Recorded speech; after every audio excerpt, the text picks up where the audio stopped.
As you've heard, and of course, as we talked about last week, we're talking about engaging pop culture, engaging popular culture, what that means, what that looks like, being in the world, not of it. And if you remember from last week, we changed that phrase. And so what I'm going to do here is I'm going to share my screen so that you all can see our PowerPoint for tonight. I'm going to go through kind of a recap of last week. And then we had some homework for those of you who watched the video or who were here last week.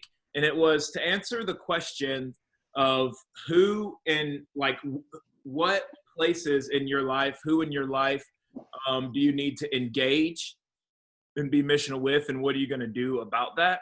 And so I'm if you didn't get a chance to answer that, then I'm telling you right now that in about 5 minutes or so, I'm going to ask that question. So be ready to answer it then. So I'm going to share my screen. We'll do a quick recap. We'll ask that question and then proceed with tonight's discussion.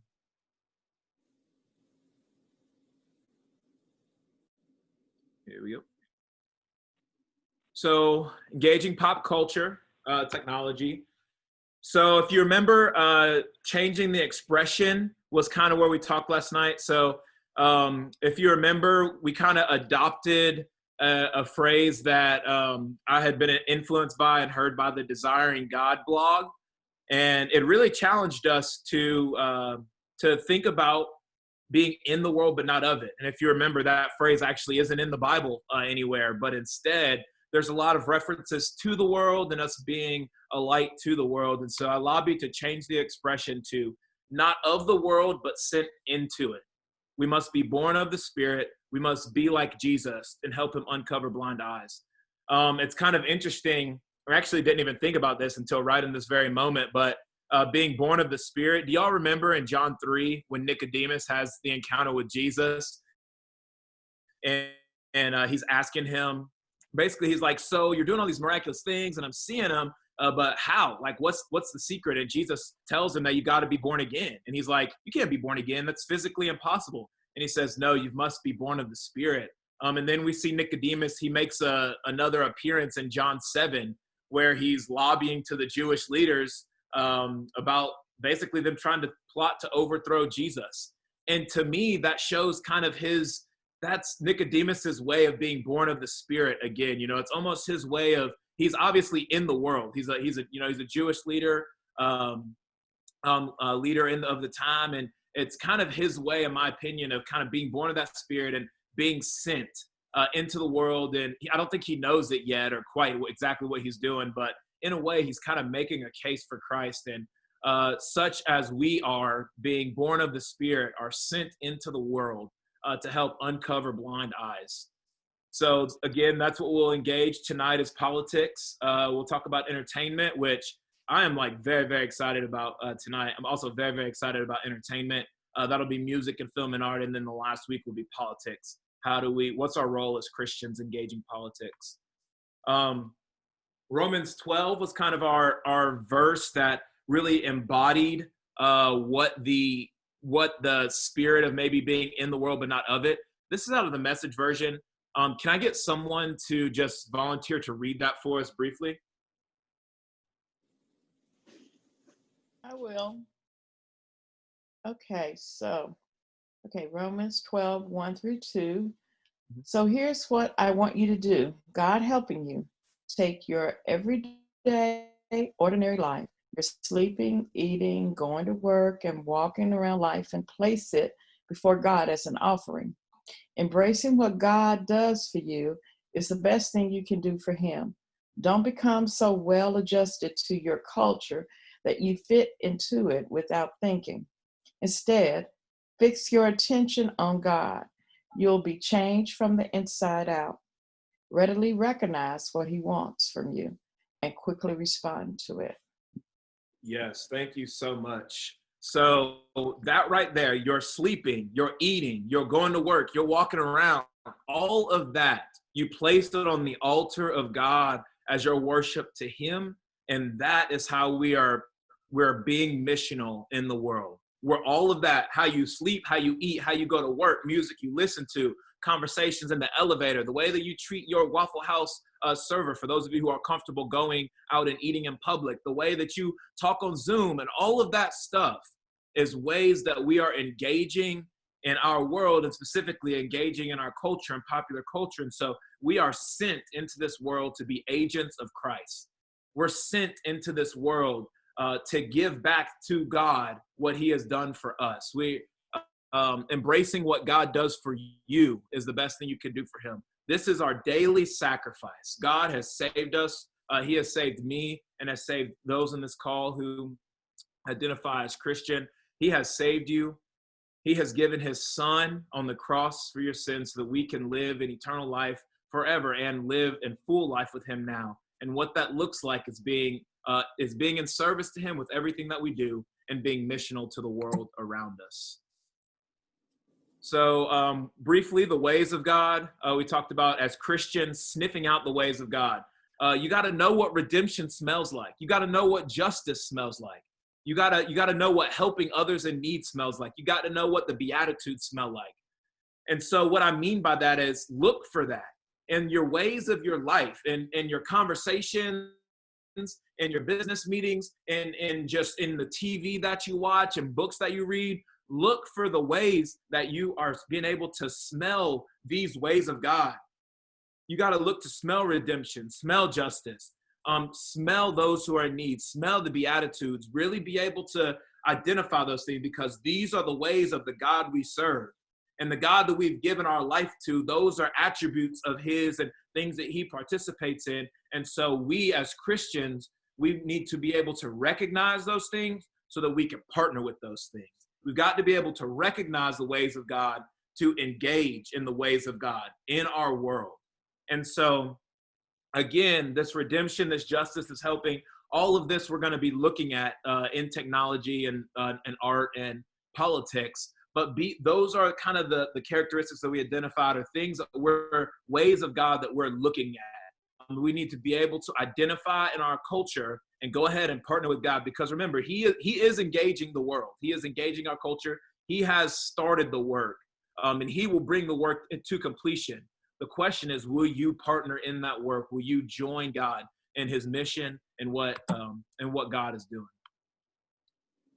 So, what was your response to last week's question? I'm gonna stop sharing here, and we'll stop recording so that we can get some answers from everybody. What was y'all's response to last week's question, or the question that I just asked? We're going to talk about what is technology. So if you had to give just a definition of technology, if you just like, as you think about it, as you think about whatever technology is, how would you define it? Well, there is a right answer, but no right or wrong answer. Just how would you define technology? So yeah, we'll call it the application of knowledge to create useful things or solve problems to make life easier.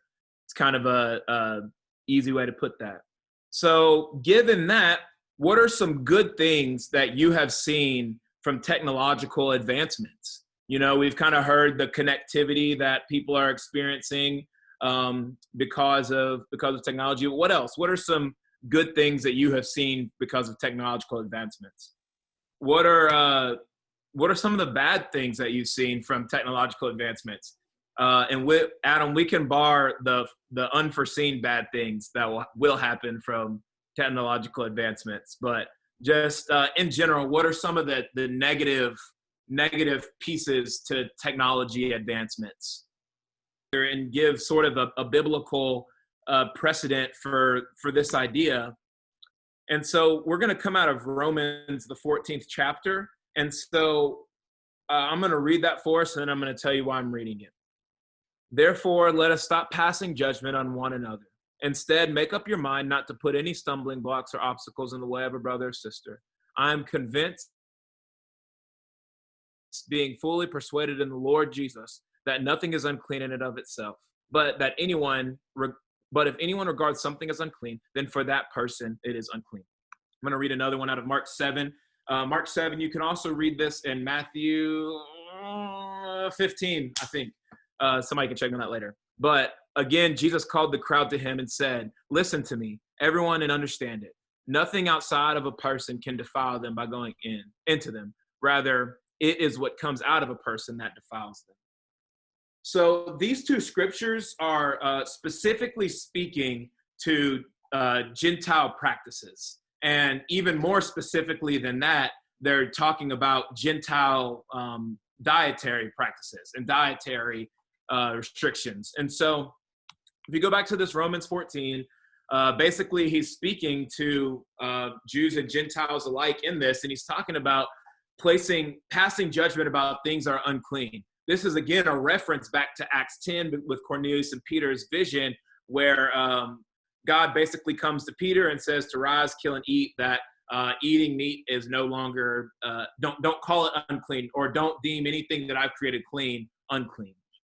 And so these passages are a little bit more specific to that, but I think that we can take the context of that and apply it to our lives and sort of think about things that are inherently neutral, things that are not necessarily inherently good or not necessarily inherently bad, but just inherently neutral. And part of that neutrality, I think technology falls into that. You know, as we just spoke about, there's things that have been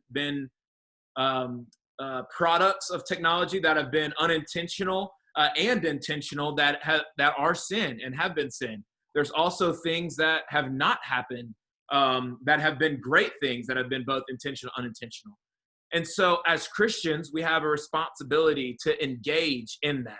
But that starts with understanding that technology in and of itself, culture in and of itself, is neither good, not culture in and of itself, but technology in itself as it relates to culture. It's not a bad thing. It's not a good thing, but what we do with it and how we do what we do with it matters. How we engage matters. If we're being redemptive matters. If we're using it to pursue and to seek justice matters. If we're using it to help other individuals matters. If we're using it to be meek and if we're using it to pursue the righteous things of God, that matters. Or if we're using it in basically the adverse of those ways, or anywhere in the in-between. And so I want to lay that framework that God has kind of set in motion the minds and the ways that this has kind of facilitated itself in technology. And it's up to us to use those things for his kingdom. So I'm going to talk about Bible or technology sort of in the Bible.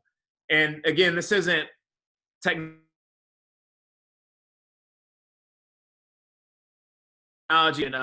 but in 2 Chronicles in the 26th chapter, you all can go to that if you want to, but it basically talks about how King Uzziah uses all of these different technologies, horses and buggies and axes and different things to start to rebuild the city of Jerusalem and start to build it up. And so we have these examples of how that technology was used to build the places of God.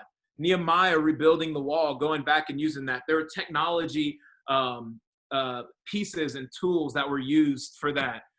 New Testament writing tools, whether that be in scrolls and pens and all of these kinds of new ways of communicating the gospel. Even further on, we think about the use of the printing press, right? In 1492? Someone found the printing press date and let me know. Maybe put it in the chat if you know what that is. I'm guessing 1492, but I don't actually know.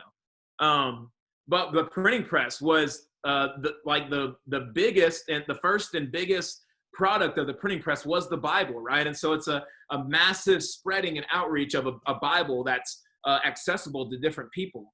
And so in the story of God and the story of the gospel, the story of the kingdom and advancement, technology has been used all throughout it. And so we have an opportunity to engage in that. So here are a couple of advancements. We kind of talked about some of these, but some of the tech advancements that I just thought of that I thought of the top technological advances of the 21st century. So self-driving cars, I think that's pretty cool. Not much to say there except for that's just really cool. 3D printing is also incredible and has offered us the opportunity to do a lot of really cool things. There might even be people in this call that deal with 3D printing that can kind of attest to that and talk about that. Bluetooth, fiber optics, and social media. And so tonight, with the time that we have left, I'm going to spend the majority of our time talking about social media.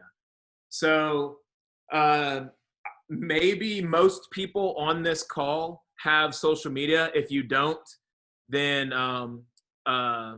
well, then that's just a choice that you've made. And I'm sure that there's a great reason why you don't. If you do, that's also a choice that you've made. I'm sure there's a great reason that you do. But if you don't have it, then some of the things that we're talking about maybe they're relatable, but they might not make a ton of sense. So you'll just have to hang with us. But if you do have social media, you'll know exactly what I'm talking about. And so primarily I'm going to be talking about Facebook and Instagram and ways that we can connect and dialogue and be the people of God in those specific places and spaces. So before I go into that piece, is there any comments that anyone would like to make or anything that the Holy Spirit got on you that you wanted to share?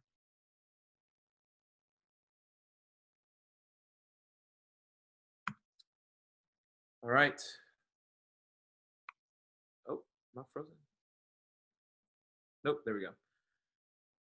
So I have a few social media tips that I want to go through.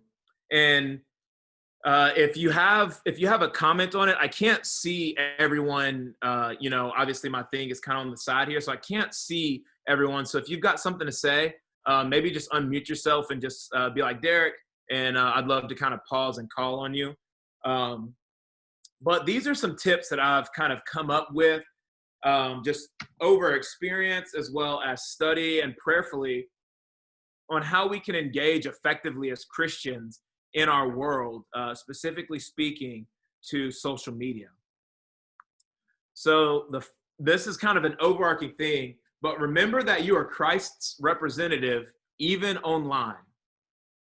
So I'm going to say that again. Remember, you are Christ's representative even when you're online. So sometimes we think that when we get behind the computer screen or we get behind the phone or whatever, all of a sudden this like alter ego comes out. Some of y'all on here, y'all might even have Finstas, which if you don't know what that is, I'll explain it to you later. But some of you on here, you might use your social media account as a way of kind of releasing, right? Releasing thoughts that you've had or releasing just being able to express yourself, which is the point of it. And that's the point of it, is to be able to use it for those reasons. But just remember that you are Christ's representative online. And so as a Christian, we have a responsibility to display and exemplify the Christ that is inside of us online. Here's the deal. This is the way that our world is moving, and these are the ways in which our world is continuing to engage. And so in the same way that you would represent yourself in other ways, you might represent yourself differently because online is obviously a different medium, but still remember that you are Christ's representative, even in that space. So everything that you post or interact with, let it be for the glory of God. Everything that you see, whenever you're posting stuff, when you put stuff on your story, when you interact, when you like or dislike, or I guess you can't dislike, but when you like or share, or when you comment, or when you reply, all of those things, let it be for the glory of God. Find ways to glorify God even in what it is that you're posting. Find ways to glorify God even in what it is and what you're commenting and replying. And this doesn't mean only reposting Bible quotes. This doesn't mean only posting or reposting sermons or things like that, though that's very good. And everyone on here should go repost sermons from North Atlanta or anything that North Atlanta posts, or any other spiritual counsel advisor that you love to see. Also, everybody should go sign up for the movement retreat because it's going to be awesome, or the movement day. Anyways, so things that you post and interact with, let it be for the glory of God. This can be something about politics. This can be something that you agree or disagree with. This can be about a movement that's happening in the world, but let it be to the glory of God. Number 2 is ask yourself, is what you're posting polarizing? So what do I mean by polarizing? are you offering a binary option with what you're posting? So what we all know, as I asked last week, if you were here last week, I asked the question, I started it off, I said, how late is too late? I asked another question, I said, how long does it take to go 30 miles? And so if you're in rural Tennessee, going 30 miles will take you 25 minutes, right?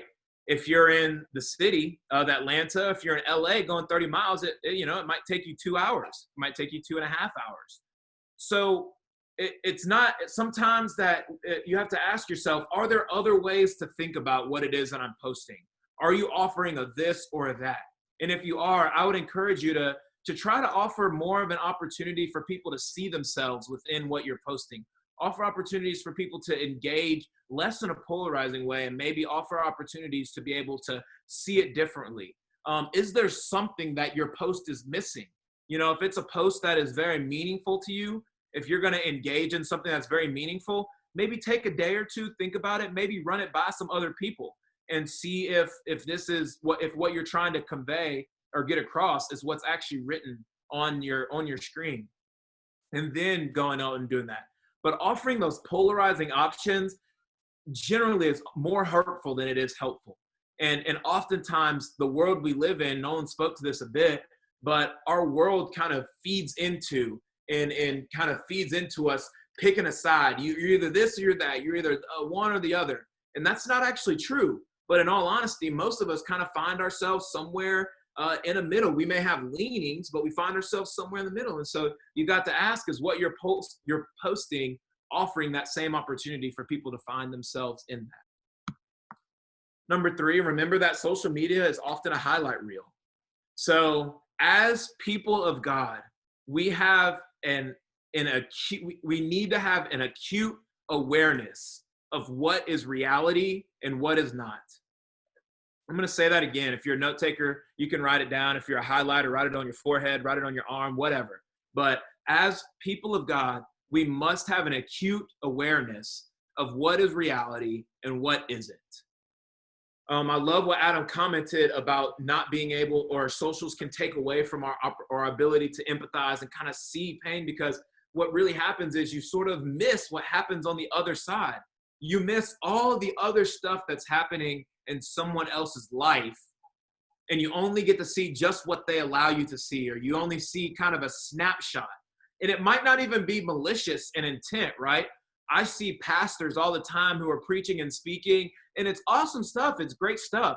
And I just find myself in envy and in jealousy about certain things. And they were not doing that like trying to entice anyone into that. They're just posting their life. But me, because of what I'm seeing, I've let myself over to an old trick in the book that the enemy tries us to get to us to do in comparison. Don't do that. Don't compare your life to someone else's. For all the millennials on the call right now, millennials' favorite game to play is how much does that person's blank cost, right? How did they get that? What kind of job do they have, and how do they get to do that? And I implore you, don't do that. Don't look at someone else's life and just think that in comparison. It's great to see that and kind of think convictively and think in the ways of God about that. But don't compare yourself, because remember, you're only seeing what people are allowing you to see. This has to do with our bodies and what we're seeing in other people's bodies.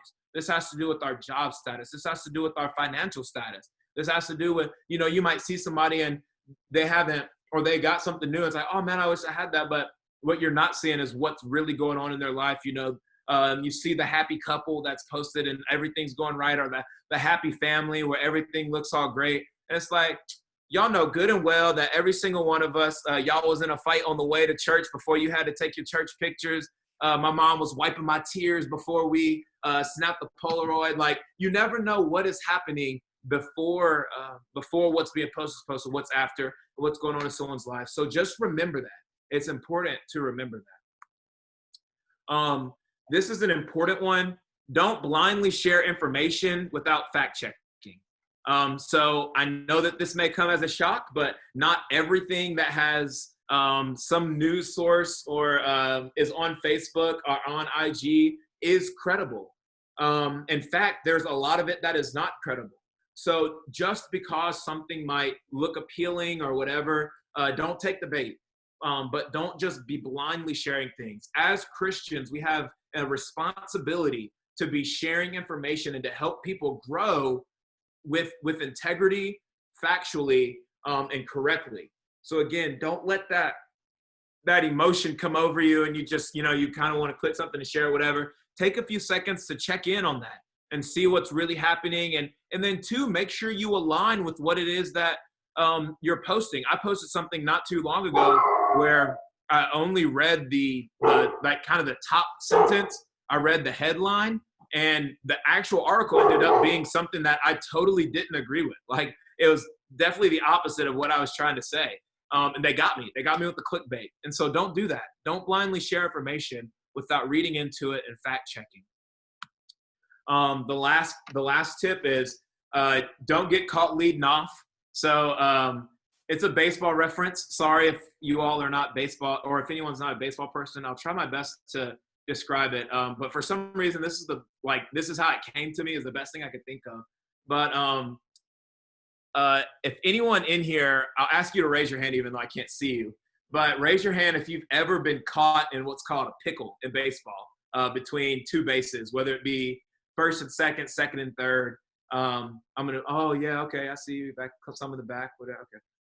Just kidding. I actually can't see any of you. But anyways, so what happens when you're leading off in baseball, you're kind of trying to get an edge on whether it be, getting on second base after somebody gets a hit. But what can happen is if you get too far and the pitcher sees you out the corner of his eye, or the catcher might see you and signal to the pitcher that you're getting a little aggressive, then they might throw the ball back to first base. And before you know it, you've gotten caught in between second and first. And, you're kind of running to second and running first. And if you've ever been caught in a pickle, you know that the chances of getting out of that, unless you're like lightning quick, are pretty low.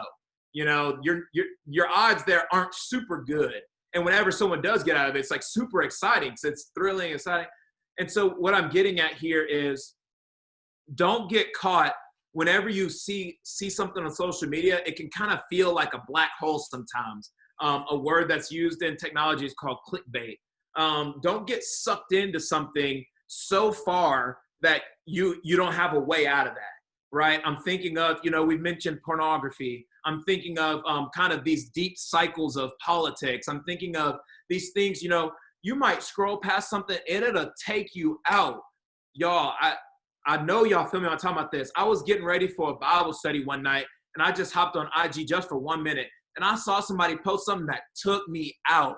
I'm talking about I couldn't even see straight. I done got so mad. And what I'm trying to get at is, don't try to kind of censor that within yourself. Know your boundaries, and don't get caught being over aggressive, I guess, in what you're scrolling through. And for those of you on this call, don't go on the explore page. And you know what I mean when I say that. If you know, you know. If you don't, you don't. But don't go on the explore page. If you can't handle the explore page, don't do it.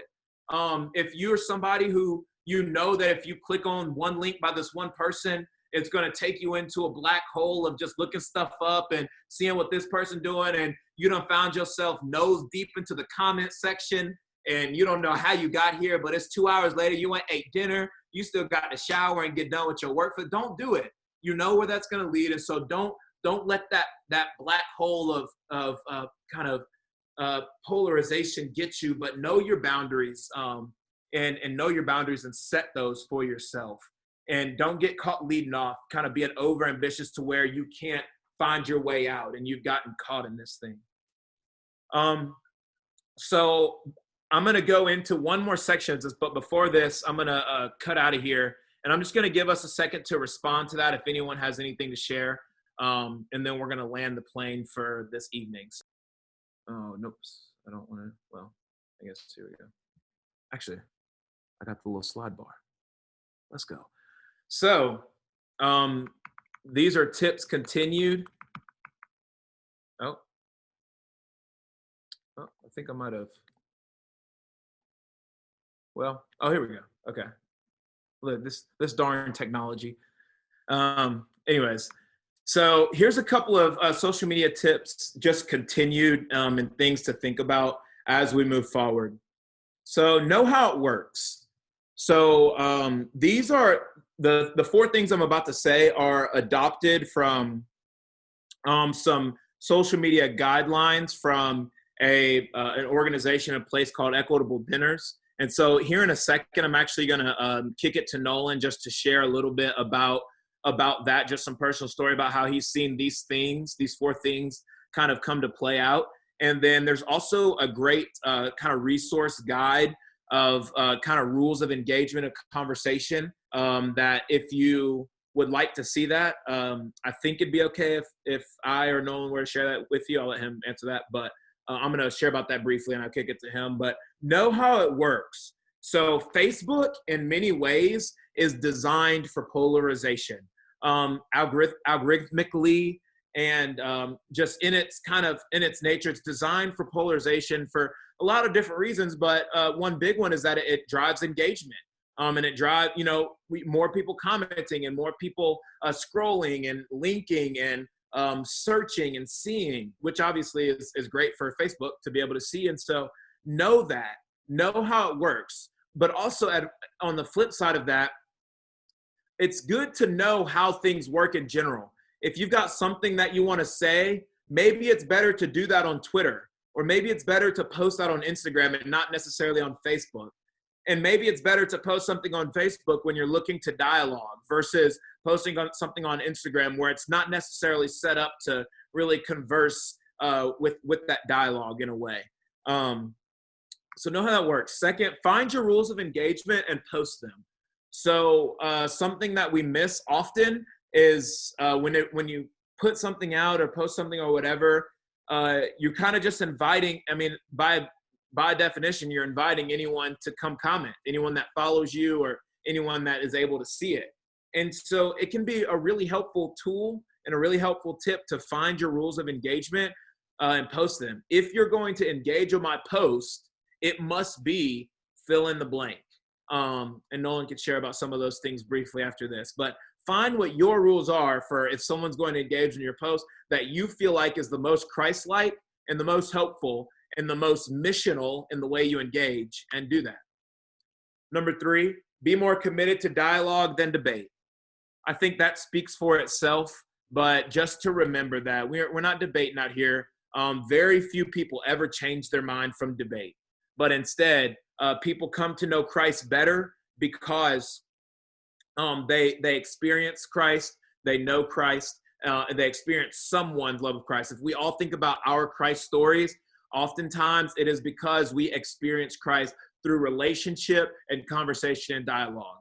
I don't know many. I'm not saying it doesn't happen, because it does, but I don't know many that were won to Christ by debate, or that were won to Christ because they were beaten into it in an argumentative sense. And so seek to have dialogue over debate. The last piece is that you can't force anyone's change. You can only inspire. So as we're trying to be agents of Christ, remember that we can only inspire people into being more Christ-like. We cannot make them. And so whenever we're engaging in social medias and whenever we're engaging in technology in general, remember that you can only inspire people. You can only kind of plant that seed and plant the opportunities to grow, but you cannot make anyone to do anything. So that's it for the PowerPoint. Nolan, if you can comment on those things briefly, and then I'll close us out with some final statements. Yeah. Do you mind leaving those up real quick? I can. All four of them? You. Yeah, just leave that slide up. Nolan, do you want this recorded or not? Yeah, you can keep this recording. Okay. Yeah. Well, so this is something that's very near and dear to me. Derek, you've done a fantastic job. I don't know how much I have to necessarily add to this other than maybe a little bit of my reflection on it. And then I'd love to share with you about a group that I'm engaged with and some of the rules of engagement that we have there and some of the ways that we've seen that play out in a very, I would say, Christ-like countercultural way. And that is, so first of all, knowing how it works, like that's just with anything, like with when we're talking about being people who are sent into the world to engage with it and help people know Christ, like just like knowing how the world works and generally like knowing how any medium works, like knowing how to talk to people or knowing how to engage on social media, like all of those things are good things to do as Christians who are wanting to help inspire people to take steps toward Jesus. So knowing how it works, I think, is important. Knowing that Facebook, I mean, literally gets one of the ways that it keeps you coming back is because the emotions that it is designed to give you, either based on anger or based on affirmation, are like literally give you hits of dopamine and can be addictive in those ways. Maybe you've seen that happen to yourself. So knowing some things like that helps for boundaries. It helps us. It helps us create boundaries. It also helps us make sure that we can kind of see some of the warning signs of polarization and not fall into that, but actually be able to be a light in some of these areas.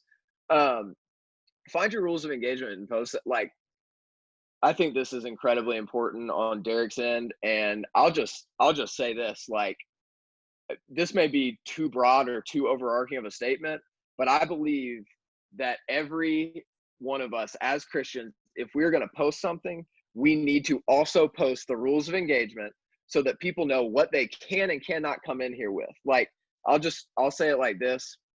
There are folks who I have, because of the circles I ran in, where I grew up, how I grew up, etc. There are a lot of folks who will say a lot of things that are like anti-Black racist. And I won't tolerate that on my page. Like, I'm not going to have people coming on my page and saying things that can create something like violence toward another person. And so I have zero obligation. Like, the people will talk about like the freedom of speech. Well, like, it's my Facebook page. It's my, like, this isn't a public arena. This is my Facebook page. And if you're going to say something that tends to create violence against another human being, like, that's going to get deleted. And I believe that all of us need to start having those rules and not play into the ways that social media wants to create for us. So I'll tell you what my rules are. This isn't to say this should be everybody's rules, but I do think we should start posting our rules more often. One is share from your own experience. Two is do not lecture others. If you start lecturing others or talking down to people, it's getting deleted.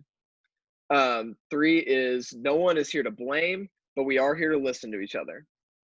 Number four is please pose questions, take risks, get out of your comfort zone. Number five is use I statements.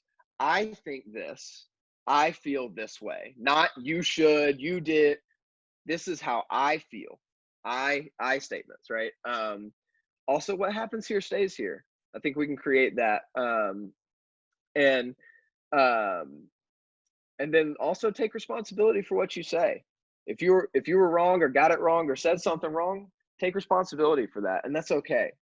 And so these are actually a little bit of an adaptation that I was, and you can put it away now, Derek, but this is actually an adaptation of some work from an incredible woman who is being a mentor to me. Her name is Dr. Deetra Hawkins.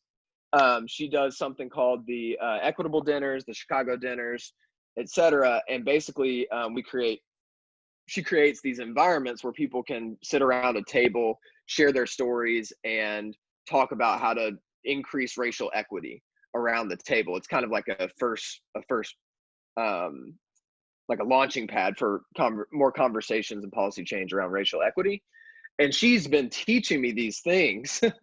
And so I've kind of adapted what she does in those dinner spaces because I've seen how impactful it is. I've seen people literally change their hearts and minds and reorient themselves to care about something that they came into a conversation not caring about, or knowing about something deeper because of these rules of engagement that she gives at the beginning of each of these dinners. And so I'm starting to use these in social media and seeing a lot better engagement because I feel once I've laid out these rules, I feel no shame in deleting somebody's comment if it doesn't fall in these rules. And so I really do think that point that Derek made about the rules of engagement is something that we as Christians can use, that can be a game changer and help us be countercultural, so to speak, or stand out as different and stop falling into the ways that social media tends to polarize us. Yeah. Man, I'm glad we got that recorded. That was so good. Thank you, Nolan, for that. And thank you for some of those practical steps as well, of what we can do in order to kind of make our personal pages places that Christ can be glorified and that God can be honored.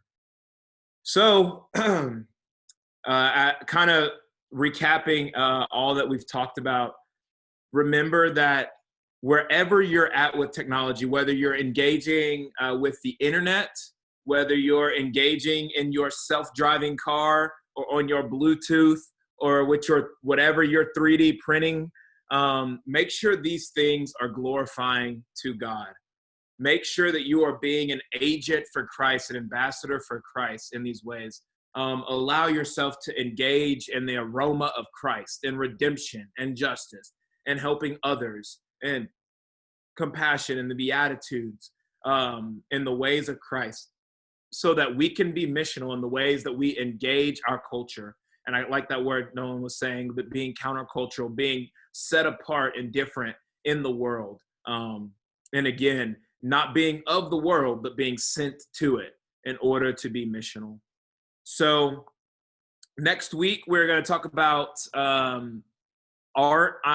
I am so excited about that. If you know me, I'm a musician. I got my music on Spotify, iTunes. Check me out at Derek McClarty. My album is called Processing. Anyway, so I'm a musician. So I love music.